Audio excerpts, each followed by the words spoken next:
Hi, Facebook and YouTube. Thank you for being here. I'm going to get Instagram all set up and then we will get started.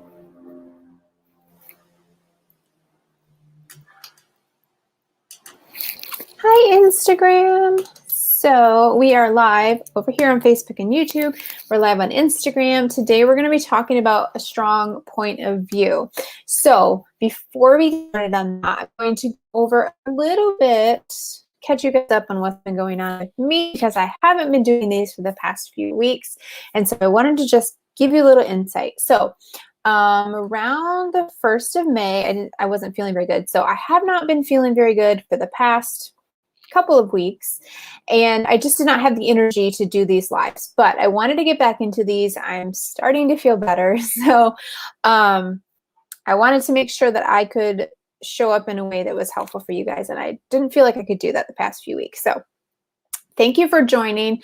Thank you for being here. We're talking all about point of view, and it's going to be a really good discussion. I have some tips for you to kind of talk through it. If you have any questions whatsoever about point of view, how you can make it work in your novel, anything like that, let me know and we can chat about it. It's just going to be a quick live, but we're going to talk all about point of view. So hopefully by the end of the session, you will have everything you need to know to get started creating a really solid point of view, a strong point of view, because it really will help you connect with your reader and keep them reading. It helps your reader connect with the characters. It helps your book to feel natural. So this is kind of a lot of the same benefits of using show versus tell. And that's why I like to talk about point of view, because they go hand in hand so closely. So today, like I said, creating a strong point of view. All right. I've got 5 different tips here. We're going to talk through them. And again, if you have any questions, please feel free to ask. Okay, so number 1, if you're looking about, well, let's talk about point of view first. Let's before we give the tips, let's talk about what point of view is. So point of view in your novel, as you're reading it, is the perspective of the person that you're writing from. So if you think about a book that's written in first person, that's pretty easy to identify who the point of view character is. So if you're looking at, and the one I think of off the top of my head is the Twilight series. It's written from Bella's perspective. It's written in I and we and things like that. So it's really easy to identify the point of view character because they're talking in the first person. And it's easy for the author to remember to write in their POV because everything's coming from their perspective. So everything, how they interact with the world, the other characters, everything comes through that perspective. Now, this can be a little tricky, however, if you get into third person. Not to say that if you write in first person, it wouldn't be beneficial, but if you write in third person, this is really where you have to be a stickler for point of view, or your audience, your reader, could get very confused. And it makes for confusing reading, which means your reader is not going to keep reading. So this is why point of view is so important. If you do it right, if you really nail it down and make it work in your novel, you're going to get your readers to keep reading, connect with your characters. They won't be confused. They'll actually be able to follow it. And then they'll be able to experience your world through the character's eyes. That's why you want a strong point of view. All right, so let's get to the tips. First, and I kind of alluded to this. I've got like a hair or something. Anyway, so first, you need to know who your point of view character is at all times. So sometimes your point of view character, like I said, if you're writing in first person, it's obvious what it is. If you are writing, say, I read a lot of romance novels, and a lot of those are written in a dual POV, which means there's 2 point of views. Usually the main character and the love interest, or if they're both kind of main characters, I'm not really sure how they categorize that. But anyway, so they're usually written in dual POV or single POV, which is just one, maybe from the woman's perspective, the men's perspective, depending on, maybe sometimes there might be 3 if there's a triad. So just think about it that way. There's different perspectives on how many point of view characters you might have. But if you're writing in third person, especially, so, you're stating their name, using he and she and things like that, you really want to make sure that you're only telling the story through that one character's point of view until you switch to the other character. So there are a few ways to do this. I won't get into delineating how you would do these things, but make sure you know who it is at all times, because once you know who that is, then you can tell the story through their eyes. And that's really the power of it. That's what makes your reader connect with that character. So the second tip I have here is to ground your reader in the story so that, ground your reader in the story by establishing the point of view character right away. So there's a couple ways to do this. You can, I've seen a lot of books use this where they put the character's name as like the section header, or maybe each chapter is a different character. So the chapter header, the chapter title, as it were. So you just have to think about those things. How are you going to delineate? That's one way. Another way is just to establish that point of view character right off the bat. So in my books, I typically, well, okay, I won't say typically because I have 2 books and a third that's coming out soon that I'm wrapping up edits on.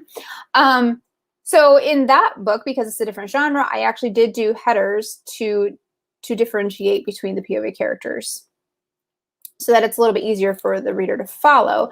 That's a convention because it's a romance. That's a popular convention in romance. However, when I have my action adventure series that I'm working on, the Codex series, when I write those, I switch POV characters quite frequently.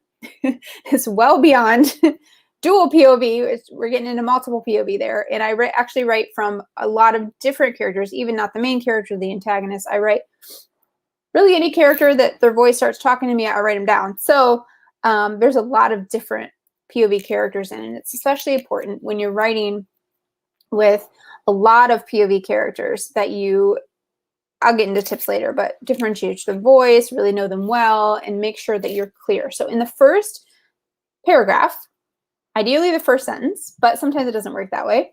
First paragraph, maybe the second paragraph, if it's a short first paragraph, you really want to establish that early. So the way you do this is by connecting them to the scene somehow, or talking about the world through their eyes, or emotion, something they feel, something that they're describing other characters do through their eyes. But you somehow establish that they are the POV character.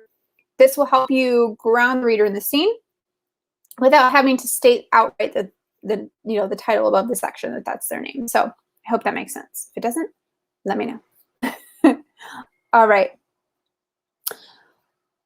Number 3. Now these are, a lot of these tips are things that I've noticed as I'm editing books for other authors. And I'm working through those, and I noticed kind of some trends that I see happening. So that's where kind of these tips are coming from. Some things, and I've noticed this in other books too, books that even got traditionally published. Yes. There's a series, I won't name it because I do not hate on other authors' books on this channel. I just do not. I won't do that publicly. So, and usually not privately. Anyway, I don't hate on other authors' books, but there was a series I read where the POV just kept changing, and I'm just like, wow, I cannot understand what's going on. I mean, I could, but I had to work for it a little bit harder than I wanted to as the reader. So I didn't want to have to do that. So yes. So this is one of my tips, use different sections to differentiate the different POV characters. So, and this is what I recommend to people as I'm editing their books or critiquing them. If they have a POV switch, which you can start tell, sometimes you have to kind of train your eye, ear, whatever. You have to kind of train yourself to be able to look and say, okay, whose perspective is this section from? And if you're in a section and like as you're reading the section, it's always from a perspective. Now there can be an argument made for what do they call it? It's a narrator, but like a omniscient narrator, I think is what they call it. There can be an argument to be made for that kind, but for the most part, you're going to have a POV character in every part of your book. So make sure you know who that character is as you're going through it. And then as you're going through it, if something switches and it's actually from a different character's perspective, I recommend creating a new section. So differentiating with a break or a symbol, or for me, usually when I'm in my work in progress, I'll just do like 3 asterisks or a line or something that I use consistently, that then when I go to the formatting process, if I want to do a pretty symbol or something, I can easily find and replace, for what I did. But anyway, create a new section, or if you so choose, create a new chapter. But I definitely recommend differentiating that, because it gets very confusing for the reader if they're going along and this woman, you're getting into her head and her perspective, and then all of a sudden the guy is giving his opinion and there wasn't any differentiation between the two. It gets confusing. So definitely differentiate between the POV characters. Okay, so another tip that I have for POV is to get into the head of the POV character. So this is a benefit that you get from in novels and writing novels and writing in general that you don't get when you go to like a movie. So I always talk about show versus tell. You can always write in a way where you're picturing your book like a movie. But movies, you really can't get into that character's head. Now, there are exceptions, of course. There's always exceptions to everything. And there sometimes are movies that are made like where you hear kind of the main character like narrate, and you kind of get into the head a little bit. Usually some books that have that strong element to it and they make it into a movie, that's what happens, just to ruin that for you. Just something I noticed. Anyway, so if you are looking at like if you get into the character's head and you get really into their thoughts, you can actually write down their thoughts, or you can describe the feelings that they're feeling internally, the physical sensations. So don't tell the reader what they're feeling, show them what they're feeling. Show versus tell, it always comes back to that. So instead of saying like they were nervous, they feel butterflies in their stomach, and describe that sensation. Anyway, little mini show versus tell training there. But really get into the characters' heads. That's why readers like to read novels as opposed to watching movies. It feels a little bit closer to the vest. You can get really into the characters' motivations and the things that really make them tick and drive them. And so that's one of the benefit of writing over movies.